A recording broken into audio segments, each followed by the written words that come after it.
Our futures model for MLB is one of the sharpest that we have. We have time and time again shown some really decent value for bettors who are looking for some of the value at the start of the season on MLB futures, whether that be to win the World Series or to win the division. So, Dave, this dropped. This is fresh. This is within the last 24 hours from our data team. Shout out to those guys for getting it up a couple of weeks before. I think there's still some uncertainties around, we're still in spring training. There's still a lot of things such as roster makeups that we still have to figure out. There'll be some guys that are fighting for roster spots, some guys that we dropped. I love the MLB, but it is tough to keep on top of all of the off-season transactions, the comings and goings. Sometimes you'll be watching it 4 weeks into the season and say, I had no idea that guy moved from this team to that team. It's a crazy league, especially for off-season transactions. So it is a big lift, these data simulations for MLB futures. But Dave, you've had some time to dig into this and to find what sticks out to you the most so far. So let me know what you found here. Yeah, so I'll just I don't want to spend too much time on this. Like, we could do an entire show on MLB futures, and we do have some win totals and projections from the data guys as well, which I'll save for next week. So we'll probably do several more looks into this. I'll dive into these with written content, social content as well. But, just see what jumps out at us right away. Of course, the Dodgers, once again, heavy favorites, about pretty much where they opened last year. If I remember correctly, I think they were actually a little longer at like plus 280, which is just terrifying, frankly, if you're a bettor or a fan of anybody but Los Angeles.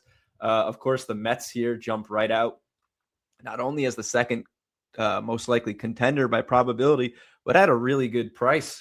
They're just about 10% to win, and that would make their fair odds plus 900. And right here, you're getting plus 1,500 at Bet Rivers. I saw 1,300 and 1,200 pretty much across the board. So you're getting value at any of those numbers. They lost Pete Alonso, obviously, Edwin Diaz, a few other guys, but they added some pretty big bats: Luis Robert, Bo Bichette, Marcus Semien.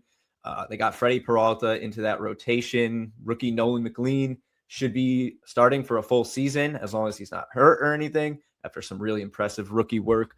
So, the Mets are the Mets, and you always have to deal with those midseason collapses and the woes that they often have.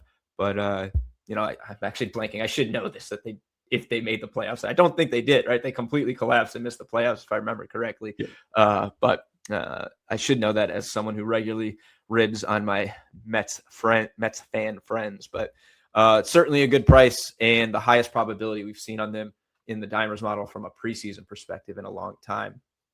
Cubbies sitting here as the second highest NL team really jumps out to me. 5.5% plus 2,000. So you're getting a little bit of an edge there. I think that would be about plus 1,700 or so fair.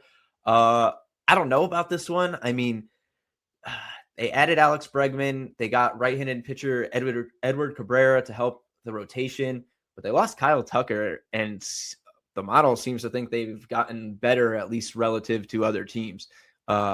Wouldn't be the first time where I kind of raised my eyes at something like that with the model in MLB, and it was more than correct. Like with the Blue Jays last year, plus 1,300 to win the AL East in like the third week of the season, and that was, as we know, quite prescient. So just not a team I can just get really confident in to win the World Series, I guess, but it's an interesting team for value, and we will come back to them in a minute in a different market.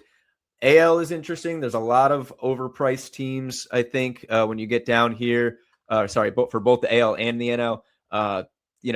Phillies, Braves, Red Sox. These teams are all sitting about the same probability to win the World Series, but with odds that more closely align with the teams up here in this upper tier. So it kind of signals a stay away at the early part of the season for me. It's the lowest probability for the Yankees preseason I think we've seen in my entire time working with Dimers. They're almost always a top 2 or 3 team. They've got a good roster. They'll have Garrett Cole this year after his missed last year all with the surgery. But overall, putting pretty much the same team on the field, and I think the model's taxing them a bit for that. Whereas you have other teams like the Blue Jays and Mariners who have kind of shown that they are now in that upper elite tier of teams to be trifled with in the current makeup of the league. Blue Jays, the top team from the AL. Solid edge here, fair price at plus 1,200. I don't know if they're going right back to the World Series. They did try to improve their pitching staff. They added Dylan Cease, who I love in the past. He just hasn't really looked that great the past couple of years, but if you can get back to his peak play, it would be one of the better additions for a team this offseason, I think. Lost a huge asset in Bo Bichette, though, offensively, so it's just kind of a few questions there if the team is going to do what they did last year, which I think was a bit of a surprise. And despite the model finding the value on them, I think they got a little bit lucky with how the team now looks this year. Going to AL and NL here, this is where I find the Blue Jays more compelling, personally. You're still going to get an edge here. Obviously, shorter odds, but you don't need them to win the World Series. They just need to win the American League. Still have my concerns about that, but it's one step lower. And obviously, you're not getting plus 1,700, but 7-1 is still really good. This would be fair around plus 525, 550 or so. So it's a pretty solid edge. Orioles, top 4 probability here, getting a little value. Same with the Astros. Both these teams almost identical probabilities, same odds. Would be plus 900 at fair. Just not really a fan of Baltimore after last year's huge letdown. Will be a fun team to bet on for home runs, though. Added Pete Alonso. So should be at least plenty of day-to-day betting fun for them. I just don't know if I can get behind them as a top AL contender. I don't know. And then the National League, Dodgers, such short favorites here, only plus 125 and 37%. Even the model says they should be closer to like 175 or so. But that opens up a lot of opportunity, obviously, because they eat up so much here. The Mets, again, as an edge in the World Series, also have an edge here. Cubs, similar. And then you dropping down to the not so fairly priced teams in this tier. Diamondbacks stand out just a little bit here. You know, they have the same odds as the Pirates, who I think we can clearly say they are a different team, but they're both at plus 3,500 and 2.2% higher, which is really substantial at this probability range. That makes a really big difference in fair pricing. They haven't been back to the postseason since their run to the series a few years ago. So a couple of concerns there, but it's a really solid offensive lineup. I mean, you got Corbin Carroll, Ketel Marte, Geraldo Perdomo was a top 20 at his position last year. They added Nolan Arenado. Pitching rotation just isn't really much to write home about, which is obviously a big concern for any team's longevity. But at plus 2,700, I think, for their close to fair odds with this, I think. So it's not the worst look. And I would wager that they were longer odds than that on the year they went on the run to the World Series, at least preseason.